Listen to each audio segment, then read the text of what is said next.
Você compreende a importância de congregar? Eu quero compartilhar com você um texto que tomei conhecimento hoje, mas que ele foi já noticiado alguns dias atrás, pois se trata de um texto polêmico escrito por um pastor de uma igreja norte-americana. É um pastor famoso, inclusive existe uma Bíblia de estudos com o nome dele, que é a Bíblia de Estudos John MacArthur. Portanto, trata-se do pastor John MacArthur, da igreja Grace Community Church, em Califórnia, Estados Unidos. E no dia 24 de julho, ele escreveu o seguinte texto que está no site da sua igreja. O título do texto é Cristo, não César, é cabeça da igreja. Eu tomei conhecimento deste texto hoje, dia 30 de julho, e publiquei a tradução do texto que foi escrito originalmente neste site aqui, que você está vendo aqui ao lado, que é o site da igreja do pastor John MacArthur, ou seja, da igreja que ele pastoreia, melhor dizendo. O texto foi publicado, como eu já disse, no dia 24 de julho, você está vendo aqui, está evidentemente em inglês, mas usando o tradutor automático e fazendo algumas correções, eu publiquei no meu blog, como você está vendo aqui ao lado. Eu tomei conhecimento deste texto através desta notícia que saiu no site Gospel Prime, um site de notícias evangélicas, do meio evangélico. E o título da notícia é o seguinte: Cristo, não César, é chefe da igreja. Na realidade, a tradução aqui não está muito correta, porque o que está escrito, na verdade, em inglês é Cristo, não César, é cabeça da igreja, né? Então, mas tudo bem. E prosseguindo aqui, o título diz, diz MacArthur ao se recusar a fechar templo. No subtítulo está escrito, pastor anuncia que não obedecerá à proibição da Califórnia de cultos em locais fechados. Eu quero aqui salientar que eu não considero essencial que venhamos congregar em um templo, em um local exclusivamente dedicado para cultos. Nós podemos congregar em qualquer outro local, onde 2 ou 3 se reunirem em nome do Senhor. Mais importante que o templo somos nós, os irmãos em Cristo, pois em nós, pessoas convertidas a Cristo, é que habita o Espírito Santo. A palavra nos diz claramente que nós somos o santuário do Espírito Santo. Eu vou ler aqui parte da notícia e você vai compreender que esse texto que ele escreveu polemizou bastante. Na notícia está escrito o seguinte: a Grace Community Church, em Sun Valley, Califórnia, que é liderada pelo influente teólogo e autor John MacArthur, anunciou que não irá obedecer à proibição de cultos em locais fechados, ou seja, sejam esses cultos em templos, em lares ou em qualquer outro local onde os irmãos quiserem se reunir, afirmando que a ordem estadual que restringe o culto não são de competência do governador. E aí a notícia prossegue dizendo, MacArthur publicou um artigo no site oficial da igreja, que é este artigo aqui, que está no site da igreja, onde afirma que as autoridades do governo não têm o direito de interferir nos assuntos eclesiásticos de uma maneira que prejudique ou desconsidere a autoridade que Deus concede de pastores e anciãos. Portanto, em resposta à recente ordem do Estado que exige que as igrejas na Califórnia limitem ou suspendam todas as reuniões indefinidamente, nós, os pastores e anciãos da Grace Community Church, informamos respeitosamente nossos líderes cívicos de que eles excederam sua jurisdição legítima e fidelidade a Cristo, o que nos impede de cumprir as restrições que eles querem impor em nossos cultos corporativos, escreveu MacArthur. A Califórnia decidiu, em 13 de julho, que as igrejas deveriam ser fechadas indefinidamente, assim como restaurantes, bares, academias de ginástica, salões de beleza e barbearias. Um grupo de igrejas do estado entrou com um processo contra o governador da Califórnia, Gavin Newsom, depois que ele permitiu a retomada de algumas atividades, mas manteve a proibição de cultos. O renomado pastor John MacArthur destacou que o chefe da igreja é Cristo. Ele disse que o cabeça da igreja é Cristo. Essa é a terminologia bíblica. O que deixa claro que o Estado não pode interferir em relação aos cultos, já que este também é um princípio da laicidade, que impede que o Estado interfira na igreja e a igreja no Estado. Abre aspas. A ordem bíblica é clara. Cristo é o cabeça sobre César, não vice-versa. Cristo, não César, é o cabeça da igreja, escreveu John MacArthur. Antes de prosseguir com esse vídeo, eu quero aqui esclarecer que não é porque eu estou citando um texto de John MacArthur que eu seja, assim como ele, por exemplo, um calvinista.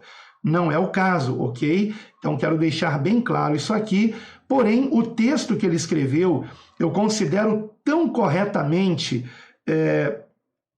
embasado na palavra de Deus, nas Escrituras Sagradas, que eu decidi publicar no meu blog, no blog pessoal que eu tenho, que é o blog Alan Capriles, alancapriles.blogspot.com.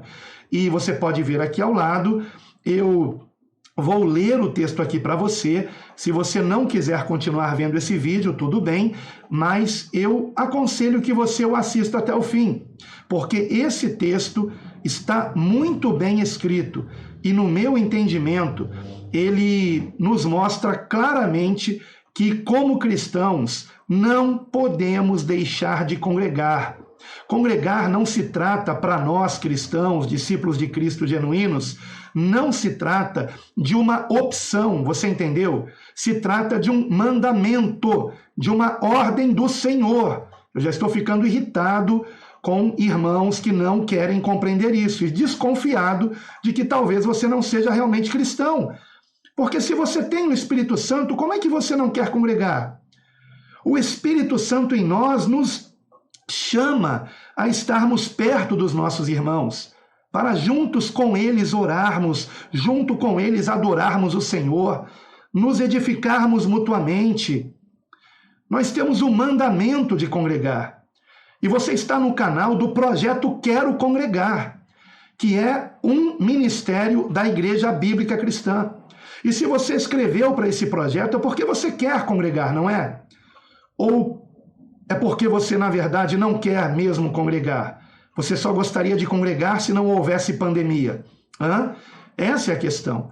Então, quem faz parte do nosso ministério Igreja Bíblica Cristã, vamos deixar bem claro isso aqui, tem que congregar. Se não congregar, então você não faz parte desse ministério. Eu estou para colocar um ponto final aqui nas congregações onde os irmãos não estão se esforçando para congregar. Eu não estou falando que temos que congregar em um templo. Eu estou falando que temos que congregar. Eu quero dar um exemplo aqui de uma das congregações que, para não deixar de congregar, continuaram se reunindo em praça pública, uma coisa linda, porque era um lugar ao ar livre. Os irmãos não querem se reunir num lugar fechado, então vamos nos reunir ao ar livre. Só que não é essa apenas a única questão. A questão é que também não podemos deixar de amar o nosso irmão. Não podemos deixar de, pelo menos, apertar a sua mão. Esse negócio de dar cotovelada, isso aí não é de Deus não, irmãos. Sabe, se você acha que é perigoso apertar a mão do seu irmão, ande com álcool gel no bolso e depois de apertar a mão de todos os irmãos, passe álcool gel na sua mão, antes de você colocar a sua mão na boca ou no olho. Porque se você não colocar a sua mão na boca ou no olho, não há risco nenhum de se contrair vírus algum. Você compreende isso? Então, eu vou ler aqui esse texto e vou dizer uma coisa. Vou retomar o projeto Quero Congregar. Eu já tinha dito aqui numa live que eu estaria retomando, mas eu confesso que eu continuei desmotivado, porque eu me sentia sozinho, mas agora, sabendo que outros pastores, como John MacArthur, não é um pastor qualquer, é um pastor de peso, ele tem o mesmo entendimento que eu, então eu não sou louco. Eu estou realmente vendo na palavra de Deus que não podemos deixar de congregar. Não importa o que diga o governo, porque acima do governo está a palavra de Deus. Essa é a questão. Então eu vou ler aqui o texto de John MacArthur e está no meu blog. Eu vou deixar o link do meu blog, vou deixar o link também do texto original no site da Grace Community Church em inglês e vou deixar também o link da notícia do site Gospel Prime, ok? Então, vou ler aqui o texto e que fique bem claro. Só escreva para esse projeto quem quer congregar de fato. Quem quer ficar fazendo videoconferência, não escreve não. Agora, se você realmente quer congregar e numa igreja bíblica e cristã, então conheça o site da nossa igreja. Está aqui, estou mostrando aqui para você. Site da Igreja Bíblica Cristã, onde você pode nos conhecer clicando aqui no menu. Aí nós temos aqui 3 categorias no site: conheça-nos, depois edifique-se e depois envolva-se, ok? No conheça-nos você vai ler tudo sobre nós, doutrinas, princípios, proposta, o endereço das congregações, história e perguntas. Bom, as congregações onde o endereço não está aparecendo é porque estão se reunindo nos lares de irmãos ou em algum local que não pode ser divulgado o endereço pela internet. Eu espero que estejam se reunindo, porque as congregações que não estiverem se reunindo estarão sendo desligadas do nosso ministério, da Igreja Bíblica Cristã. Eu sei que parece radical, não é o caso de ser radical. Temos que congregar, isso é um mandamento. E quem escreveu para o projeto Quero Congregar é porque evidentemente quer o quê? Congregar. Então, vamos congregar. Se você não quer congregar, se desligue do nosso ministério. Nosso ministério é para quem quer fazer parte do corpo de Cristo. Vamos então ao texto? O texto diz assim: Cristo, não César, é cabeça da igreja. Um caso bíblico para o dever da igreja permanecer aberta. Cristo é o Senhor de todos. Ele é o único verdadeiro chefe da igreja, ou cabeça da igreja. Efésios capítulo 1, versículo 22, capítulo 5, versículo 23, Colossenses capítulo 1, versículo 18. Ele também é Rei dos Reis, soberano sobre todas as autoridades terrenas. 1 Timóteo, capítulo 6, versículo 15, Apocalipse, capítulo 17, versículo 14 e capítulo 19, versículo 16. A Grace Community Church sempre se manteve imutável sobre esses princípios bíblicos. Como seu povo, estamos sujeitos à sua vontade e ordens, conforme revelado nas Escrituras. Portanto, não podemos e não concordamos com uma moratória imposta pelo governo em nosso culto congregacional semanal ou em outras reuniões corporativas regulares. O cumprimento seria desobediência aos mandamentos claros de nosso Senhor. Alguns pensam que uma afirmação tão firme está inexoravelmente em conflito com a ordem de estar sujeita às autoridades governamentais estabelecidas em Romanos 13 e 1 Pedro capítulo 2. As Escrituras exigem obediência cuidadosa e conscienciosa a toda autoridade governante, incluindo reis, governadores, empregadores e seus agentes. Nas palavras de Pedro, não apenas para quem é bom e gentil, mas também para quem não é razoável. 1 Pedro, capítulo 2, versículo 18. Na medida em que as autoridades governamentais não tentam afirmar autoridade eclesiástica ou emitir ordens que proíbem nossa obediência à lei de Deus, sua autoridade deve ser obedecida, se concordamos ou não com suas decisões. Em outras palavras, Romanos capítulo 13 e 1ª Epístola de Pedro capítulo 2 ainda atam as consciências de cada cristão. Devemos obedecer às nossas autoridades civis como poderes que o próprio Deus ordenou. No entanto, enquanto o governo civil é investido da autoridade divina para governar o Estado, nenhum desses textos, nem nenhum outro, concede aos governantes civis jurisdição sobre a Igreja. Deus estabeleceu 3 instituições na sociedade humana: a família, o Estado e a Igreja. Cada instituição possui uma esfera de autoridade com limites jurisdicionais que devem ser respeitados.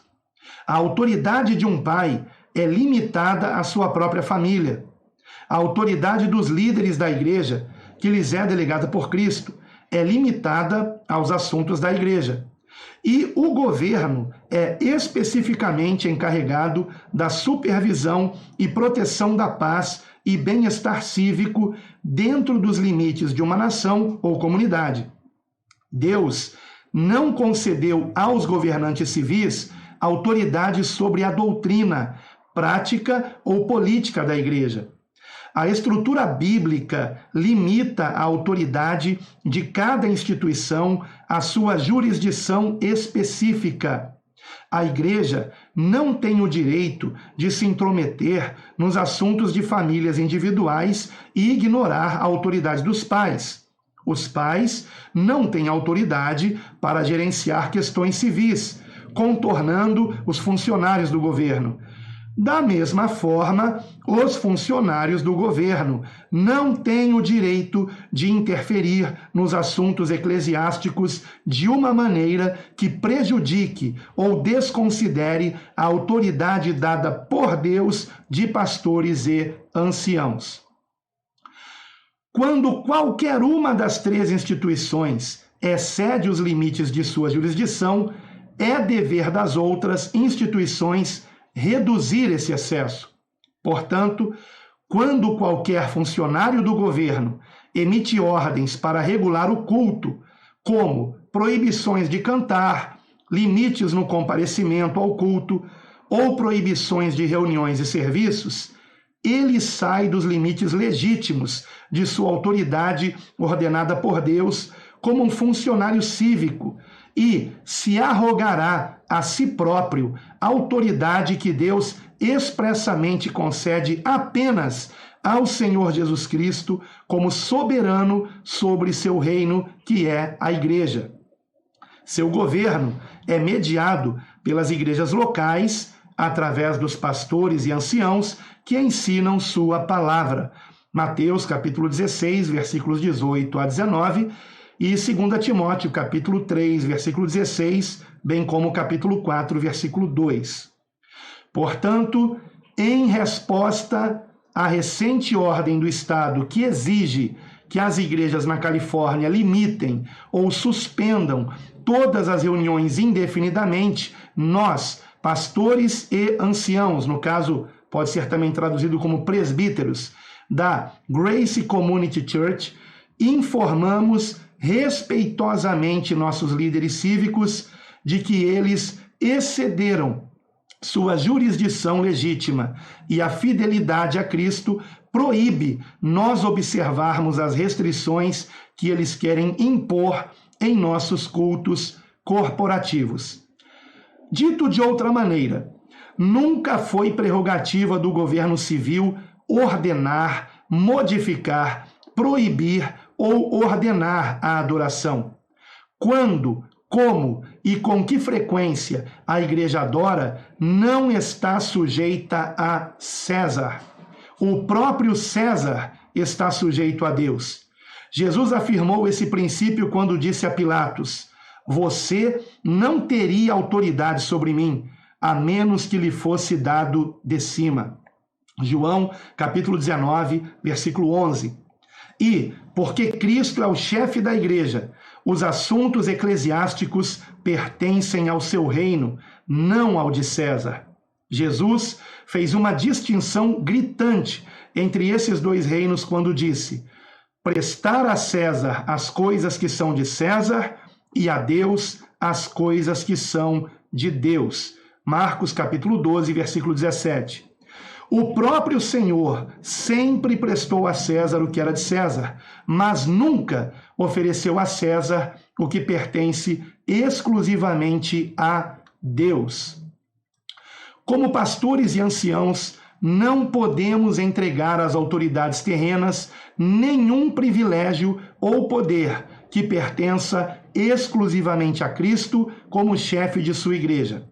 Pastores e anciãos, ou pastores e presbíteros, são aqueles a quem Cristo deu o dever e o direito de exercer sua autoridade espiritual na igreja. Primeira Epístola de Pedro, capítulo 5, versículos de 1 a 4, e Hebreus, capítulo 13, versículos 7 e 17. E as Escrituras sozinhas definem como e a quem eles devem servir. Primeira Epístola aos Coríntios, capítulo 4, versículos de 1 a 4. Eles não têm o dever de seguir as ordens de um governo civil que tenta regular o culto ou o governo da igreja. De fato, os pastores que cedem sua autoridade delegada a Cristo na igreja a um governante civil abdicaram de sua responsabilidade perante seu Senhor e violaram as esferas de autoridade ordenadas por Deus, tanto quanto o funcionário secular que ilegalmente impõe sua autoridade à igreja. A declaração doutrinária de nossa igreja inclui este parágrafo há mais de 40 anos.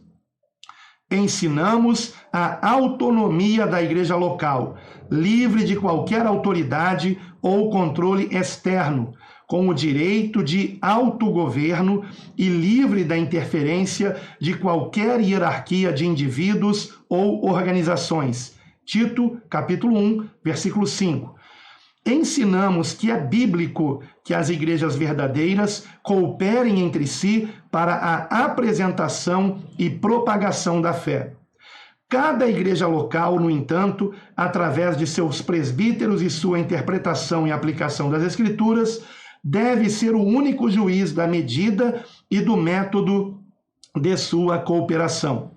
Os presbíteros devem determinar todos os outros assuntos de associação, política, disciplina, benevolência e governo. Atos, capítulo 15, versículos de 19 a 31, capítulo 20, versículo 28, 1 Coríntios, capítulo 5, versículos de 4 a 7 e versículo 13 também, e 1 Pedro, capítulo 5, versículos de 1 a 4. Em suma, como igreja, não precisamos da permissão do Estado para servir e adorar nosso Senhor como ele ordenou. A igreja é a preciosa noiva de Cristo. Segundo aos Coríntios, capítulo 11, versículo 2, e Efésios, capítulo 5, versículos de 23 a 27. Ela pertence somente a ele. Ela existe por sua vontade e serve sob sua autoridade. Ele não tolerará nenhum assalto à pureza dela e nenhuma violação de sua liderança sobre ela. Tudo isso foi estabelecido quando Jesus disse: eu edificarei minha igreja, e os portões do Hades não a dominarão. Mateus capítulo 16, versículo 18. A própria autoridade de Cristo está muito acima de todo domínio, autoridade, poder e domínio, e todo nome que é nomeado, não apenas nesta era, mas também na futura. E Deus Pai pôs todas as coisas em sujeição aos seus pés, aos pés de Cristo, e deu-lhe como cabeça sobre todas as coisas a igreja, que é o seu corpo, a plenitude daquele que tudo preenche. Efésios capítulo 1, versículos de 21 a 23. Por conseguinte, a honra que devemos com razão a nossos governadores e magistrados terrenos, Romanos 13, 7, não inclui conformidade quando esses funcionários tentam subverter a sã doutrina, corromper a moralidade bíblica, exercer autoridade eclesiástica ou suplantar a Cristo como chefe da igreja de qualquer outra maneira. A ordem bíblica é clara.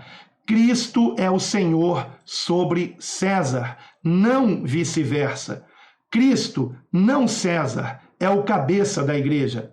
Inversamente, a igreja não governa de maneira alguma o Estado. Novamente, esses são reinos distintos e Cristo é soberano sobre ambos.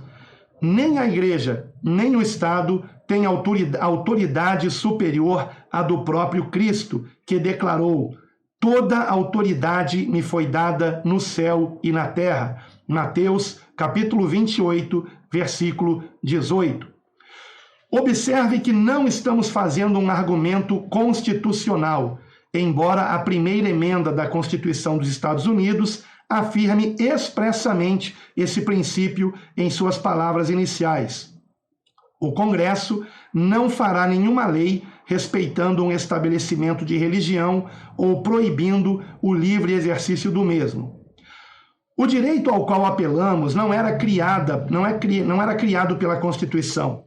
É um daqueles direitos inalienáveis concedidos exclusivamente por Deus, que ordenou o governo humano e estabelece tanto a extensão quanto as limitações da autoridade do Estado. Romanos capítulo 13, versículos de 1 a 7.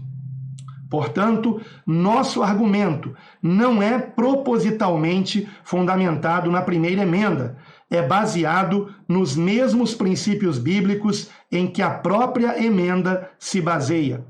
O exercício da verdadeira religião é um dever divino dado a homens e mulheres criados à imagem de Deus. Gênesis, capítulo 1, versículos 26 e 27, Atos, capítulo 4, versículos 18 a 20, capítulo 5, versículo 29, e confira também Mateus, capítulo 22, de 16 a 22. Em outras palavras, a liberdade de culto é um mandamento de Deus, não um privilégio concedido pelo Estado. Um ponto adicional precisa ser feito neste contexto. Cristo é sempre fiel e verdadeiro. Apocalipse capítulo 19, versículo 11. Os governos humanos não são tão confiáveis. As Escrituras dizem: o mundo inteiro jaz no poder do maligno. 1 João capítulo 5, 19. Isso se refere, é claro, a Satanás. João capítulo 12, versículo 31 e capítulo 16, versículo 11, chama-o de o governante deste mundo, o que significa que ele exerce poder e influência através dos sistemas políticos desse mundo. Confira Lucas capítulo 4, versículo 6 e Efésios capítulo 2, versículo 2 e capítulo 6, versículo 12. Jesus disse sobre ele: é um mentiroso e o pai da mentira. João capítulo 8, versículo 44. A história está cheia de lembranças dolorosas de que o poder do governo é fácil e frequentemente abusado para fins malignos. Os políticos podem manipular estatísticas e a mídia pode encobrir ou camuflar verdades inconvenientes. Portanto, uma igreja exigente não pode cumprir passiva ou automaticamente se o governo ordena o encerramento das reuniões congregacionais, mesmo que a razão apresentada seja uma preocupação com a saúde e a segurança pública. A igreja, por definição, é uma assembleia. Esse é o significado literal da palavra grega para igreja, eclesia, a assembleia dos chamados. Uma assembleia não assembleia é uma contradição em termos. Os cristãos são, portanto, ordenados a não abandonar a prática de se reunir. Hebreus capítulo 10, versículo 25. E nenhum estado terreno tem o direito de restringir, delimitar ou proibir a congregação de crentes. Sempre apoiamos a igreja subterrânea em nações onde o culto cristão congregacional é considerado ilegal pelo Estado. Quando os funcionários restringem a frequência da igreja a um determinado número, eles tentam impor uma restrição que, em princípio, torna impossível para os santos se reunir como a igreja. Quando os oficiais proíbem cantar nos cultos, eles tentam impor uma restrição que, em princípio, torna impossível para o povo de Deus obedecer aos mandamentos de Efésios 5,19 e Colossenses 3,16. Quando os funcionários determinam o distanciamento, eles tentam impor uma restrição que, em princípio, torna impossível experimentar a estreita comunhão entre os crentes, que é comandada em Romanos capítulo 16, versículo 16, 1 Coríntios 16, versículo 20, 2 Coríntios capítulo 13, versículo 12 e 1 Tessalonicenses capítulo 5, versículo 26. Em todas essas esferas, devemos nos submeter ao nosso Senhor. Embora nós, na América, possamos não estar acostumados a invasões do governo na igreja de nosso Senhor Jesus Cristo, essa não é a primeira vez na história da igreja que os cristãos tiveram que lidar com exageros do governo ou governantes hostis. Por uma questão de fato, a perseguição da igreja pelas autoridades governamentais tem sido a norma, não a exceção ao longo da história da igreja. De fato, diz a Escritura, todos os que desejam viver piedosamente em Cristo Jesus serão perseguidos. 2 Timóteo, capítulo 3, versículo 12. Historicamente, os dois principais perseguidores sempre foram o governo secular e a religião falsa. Muitos mártires do cristianismo morreram porque se recusaram a obedecer a essas autoridades. Afinal, é isso que Cristo prometeu. Se eles me perseguirem, também os perseguirão. João capítulo 15, versículo 20. Na última das bem-aventuranças, ele disse: bem-aventurados sois vós, quando vos injuriarem e perseguirem e mentindo, disserem todo o mal contra vós por minha causa. Exultai e alegrai-vos, porque é grande o vosso galardão nos céus, porque assim perseguiram os profetas que foram antes de vós. Mateus, capítulo 5, versículos 11 e 12.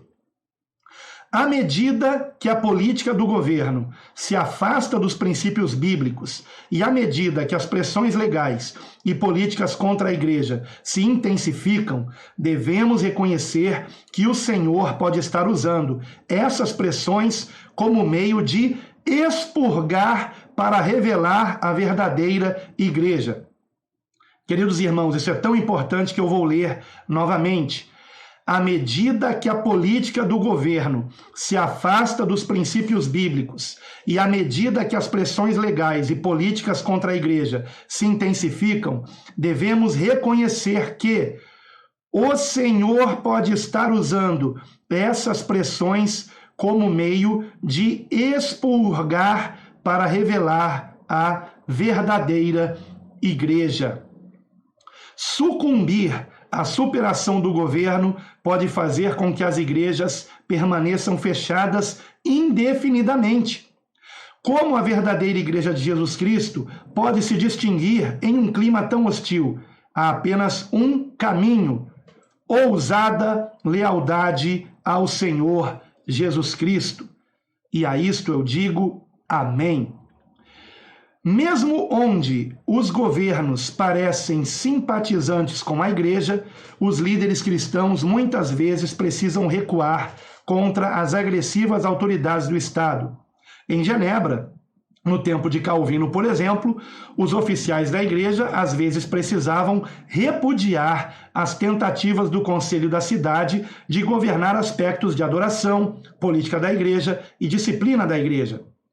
A Igreja da Inglaterra nunca foi totalmente reformada, precisamente porque a coroa e o parlamento britânicos sempre se intrometeram nos assuntos da igreja.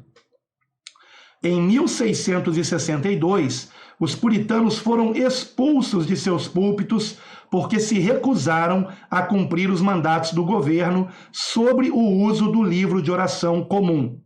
O uso de vestimentas e outros aspectos cerimoniais do culto regulamentado pelo Estado. O monarca britânico ainda afirma ser o governante supremo e chefe titular da Igreja Anglicana. Mas, novamente, Cristo é a única verdadeira cabeça de sua igreja e pretendemos honrar essa verdade vital em todas as nossas reuniões. Por essa razão, preeminentemente, não podemos aceitar e não nos curvaremos às restrições intrusivas que os funcionários do governo agora querem impor à nossa congregação. Oferecemos essa resposta sem rancor e não de coração que seja combativo ou rebelde. 1 Timóteo 2, versículos de 1 a 8, 1 Pedro 2, 13 a 17, mas com uma consciência preocupante de que devemos responder ao Senhor Jesus pela mordomia que ele nos deu como pastores de seu precioso rebanho. Aos funcionários do governo, dizemos respeitosamente como os apóstolos: julgai vós se é justo, diante de Deus, ouvir-vos antes a vós do que a Deus. Atos capítulo 4, versículo 19.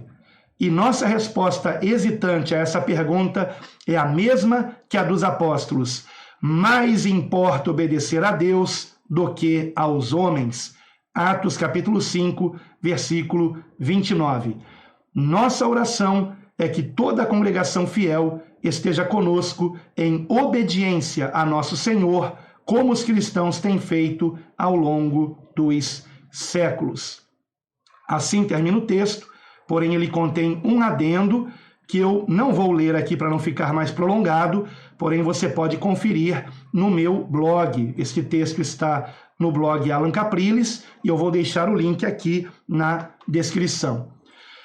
Portanto, queridos irmãos, esta é a posição também da Igreja Bíblica Cristã, é a minha posição e deve ser também a posição de cada congregação unida ao nosso ministério. Se porventura o irmão que é responsável pela sua congregação não está se esforçando em congregar, que você me comunique isso, por favor. Vamos formar uma nova congregação na sua cidade. Precisamos de congregações que sejam realmente bíblicas, que sejam de fato cristãs, e não mais do mesmo que se vê por aí. E a Deus toda a glória.